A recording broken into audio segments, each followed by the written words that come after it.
Hello students, good morning to all.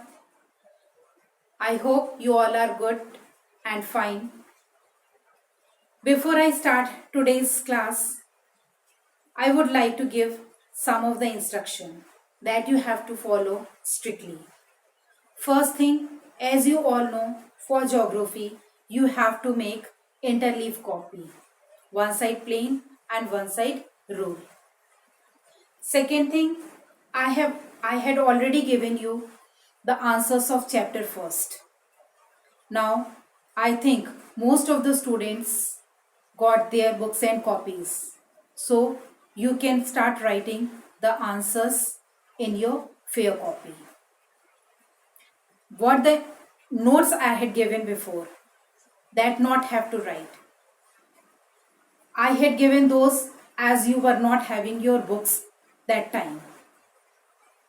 So, only the question answers which you got in PDF, you have to copy the same in your fair copy. While writing the answers, keep it in mind, write in a very good writing. The work should be neat and clean. All the diagrams that are drawn in the file or what the answers you got, you also have to draw. Don't avoid it to draw.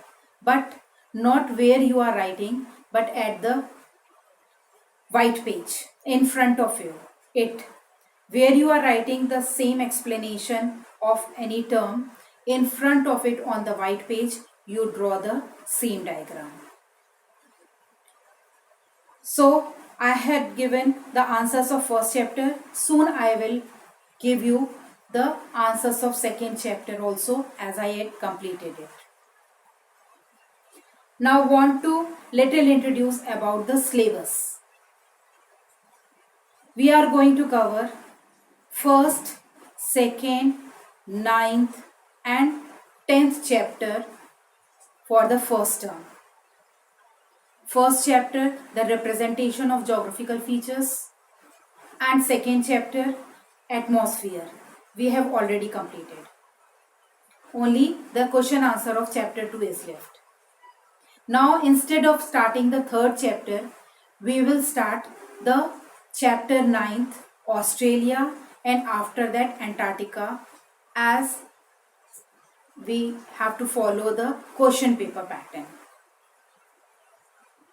So today I am going to start the chapter 9th, Australia. We'll give you first a little introduction about Australia. As you all know, Australia is one of the smallest continent. Yes, Australia is among the 7 continents of the world is the smallest one. If we see according to the area wise the sequence, Asia is the largest one. The largest continent is Asia. Second one, Africa. Third, North America. Fourth, South America. Fifth, pay little attention, the fifth largest continent is Antarctica. Sixth, Europe. And the seventh and the last smallest one is Australia. Some of the students have confusion that Antarctica is the smallest continent. No, not it is. It is the fifth largest and the third smallest continent. And the smallest one is the Australia. Now, what do you know about Australia? We'll give you a little introduction. It was discovered in early 17th century. The continent Australia was discovered in early 17th century. In 1642, a Dutch navigator, Abel Jans Zoon Tasman, was there, who sailed around the southern coast and just reached that land. later on whose name the island Tasmania, and here is a Tasman Sea. This is an island Tasmania, and Tasman Sea is there in between that. These are named after his name, Abel Janszoon Tasman. Later, Captain James Cook, who sailed from England and reached to the Botany Bay in 1788 and claimed that he hoisted the flag there and claimed that this is the part of England.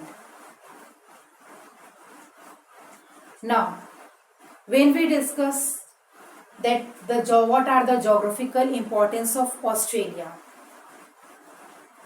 Australia is the continent which completely lies in the southern hemisphere, eastern southern hemisphere, as it lies completely below the equator. So the whole part of the land is in the southern hemisphere. And if we check that this is the part of Australia on the earth, so this is the equator, and when we divide it, that we will see from the 0° Greenwich, we will see that it lies completely in the southern and the eastern hemisphere, east, west, north and south. So this is completely lies southern as well as the eastern hemisphere. Three more continents are there. That the South America, whose maximum part is in the southern hemisphere, and Africa is also there. That half of the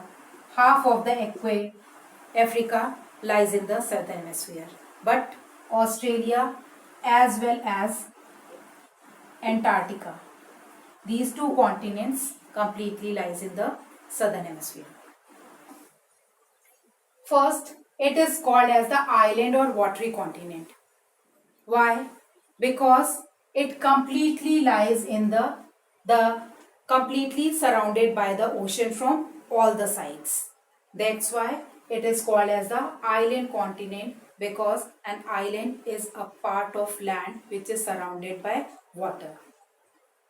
Next is inhabited by Aborigines. Aborigines were the early settlers who reached the land of Australia first. They are the scheduled tribes. The tribal peoples are there.